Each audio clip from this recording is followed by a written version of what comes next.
So they have a bell here, and Susan's gonna ring it. I heard somebody ring it earlier. It was pretty loud. That was loud. Yep. Yep. Quite loud. Hi, I'm Matthew. Hi, I'm Susan. Together we love to travel. The saying goes, when life gives you lemons, make lemonade. Well, 2020 dealt us the biggest lemon of all. Instead of being sourpusses about it, we made the best lemonade ever. An epic road trip!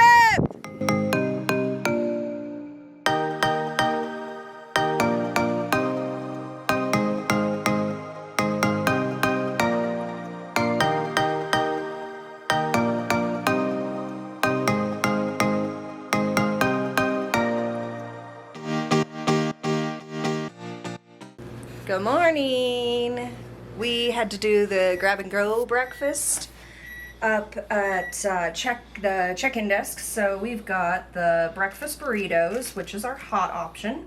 I grabbed a couple of protein drinks from the car, yogurt, some little yogurt flavored trail mix, pastries. We got other items that we had from the other to-go breakfast the other morning that we didn't quite finish. So yeah, quite a selection, and then we're gonna eat here, pack up, and hit the road. So we left the hotel and we are going a short distance here on the freeway. This is actually our exit right here that we're taking. We're headed into downtown Cheyenne, Wyoming. We're going to the Cheyenne Union Depot Museum. And then we're going to head over to the state capitol. And there's a glimpse of Cheyenne for you, downtown Cheyenne. So, yep, we're going to have a lot of fun today.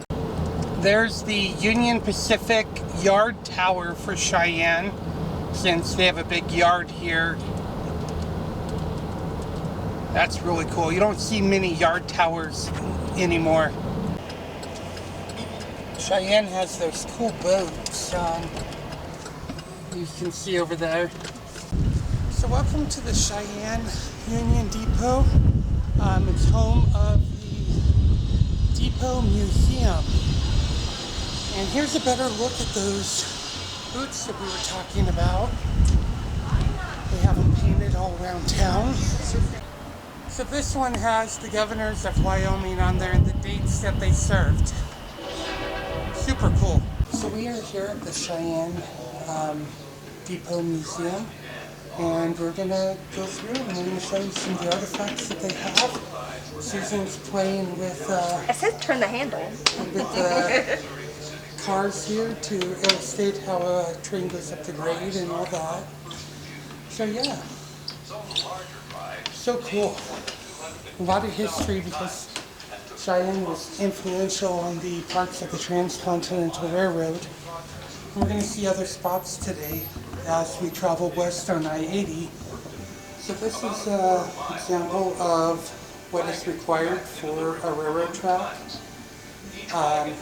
When they were building the transcontinental railroad, they didn't have the machines that they have today to build track. And so it was all done by hand. They would take the rail out by train, they'd have to unload it by hand, move it by hand, lay it by hand, put the rail down by hand. It's not as easy as they have it today to create new rail or to fix rail with the machines that they have. So the depot has changed a lot over the years. It went from what I'm showing you right there to the building that we're in today. These are some models that they built of different depots throughout the time frame. So our time zones that we have today are were created because of the railroad. And time was important on the railroad. You had to be, you had to leave on time, and they had centralized time, and so time really was affected. They had timetables, trains had to run on a certain time, and so crews had to check to make sure that their watches were on time when moving, leaving crew change points and all that. So This exhibit's really cool and how dispatch has occurred, and it's changed now because they have centralized traffic control and don't need to set their watch to a standard clock. So here at the museum they have an example of how a steam locomotive operates. So Susan is turning it, so she's acting like the steam. It's driving the piston, which then turns the wheels. Steam engines are very complex and awesome to look at and to watch run down the rails. Here are plans that Union Pacific laid out for their yard, and a ton of cool pictures and artifacts here at the museum. You could literally spend hours here looking and reading at everything. We don't have hours, so we're doing the fast tour, quote unquote, but it's still awesome to look at. This display talks about track maintenance. So once you put track in, you've got to maintain it because things do wear out. And so this kind of shows different tools and things needed to maintain the track so that way trains can operate safely. So they have a cool speeder here in the museum. This would be used by track crews to get down the railroad to do maintenance of way. So this display talks about the decline of steam and the rise of diesel. You know, it's kind of sad to see steam go, but you know, in order to haul the heavy loads that are required for today's railroad, you need the diesel engines to get that done. Two main type of diesels, EMD and GE, operate on the rails today. There are some other ones that are out there as well. So there's a shot out into the yard here at Cheyenne. Could, if they want, sit here and watch the trains go by. There's the yard tower that we drove by on our way into the museum. So they have a model railroad exhibit here at the museum. It's a Union Central and Northern Model Railroad.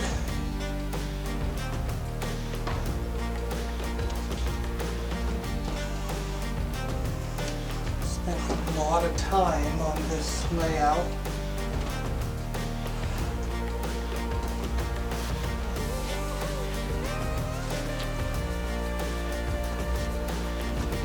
So cool, so much detail. Smith Hill, according to the guide right there.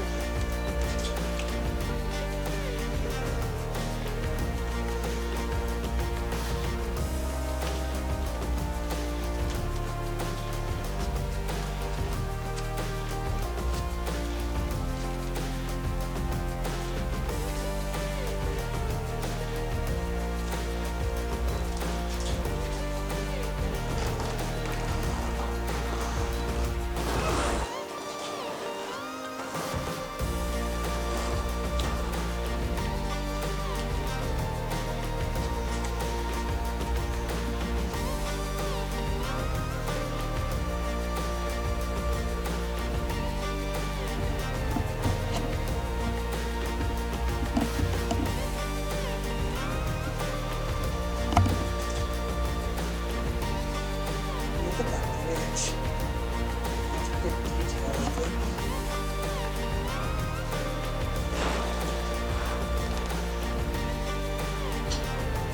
Look at that. Look at the bridge closer. Towers. Over here. Yeah. So to give you an idea of the entire layout, up on a little platform, Susan's standing at about the middle of the layout, and it goes from all the way over at that entrance door over there. Super cool. It's probably the biggest one I've ever seen. So imagine traveling by train with trunks like this. for your clothing. I personally like my suitcases that roll and would not care to travel with those. So this is a map of the Union Pacific Railroad. Sorry, I went in too fast. We are here in Cheyenne. And you can tell that the Union Pacific, before their merger with the Southern Pacific and all that, their only main east-west route was right here through southern Wyoming. So that's why this route is of so much importance. So the Union Pacific is doing some switching with some auto racks down at the end there. Just a ton of history in this yard.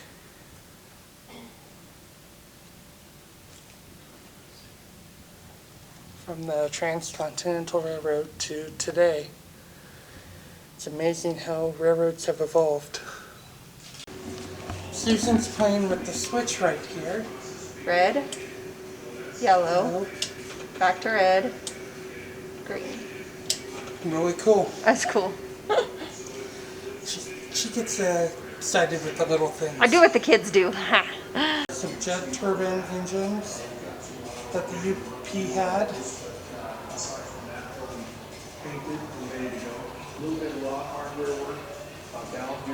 Just a ton of history. Good model of Big Boy. 4004.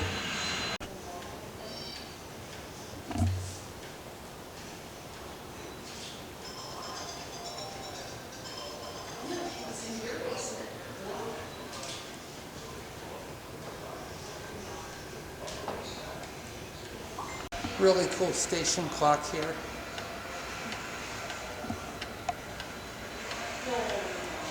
It was used in the depot at Elm Creek, Nebraska. So we left the Cheyenne Depot Museum and now we're headed to the Wyoming State Capitol. Welcome to the Wyoming State Capitol building.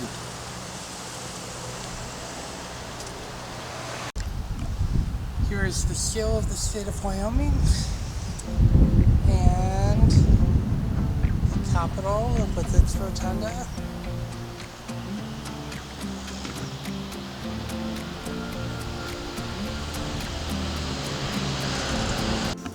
So we're here in the Wyoming State Capitol building in Cheyenne, and above us is the rotunda, and we're on the main level here. It kind of branches out all around, so we're going to take a look around.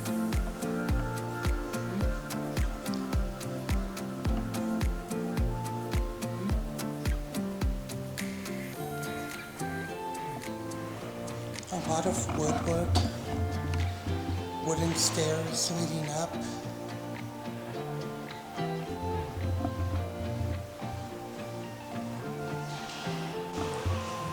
So here on one of the wings is the governor's office for Governor Mark Gordon.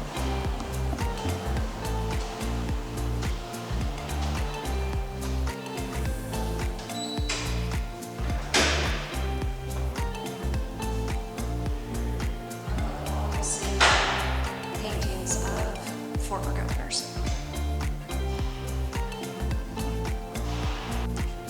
Here we are in the House of Representatives.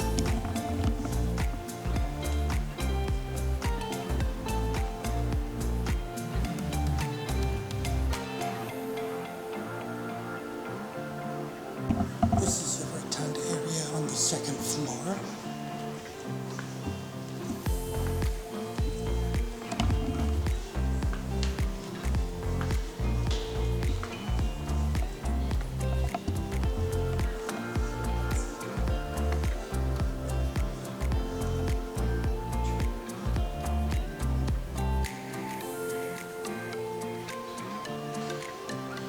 Just off the rotunda here is the historic Supreme Court chamber.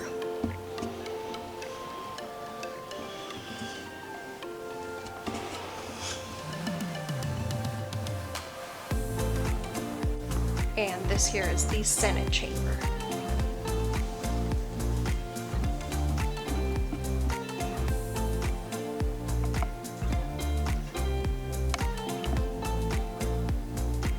And of course, there's public galleries up on either side of the center chamber. So this information board kind of tells a little bit about the sculptures in the rotunda, which are right here.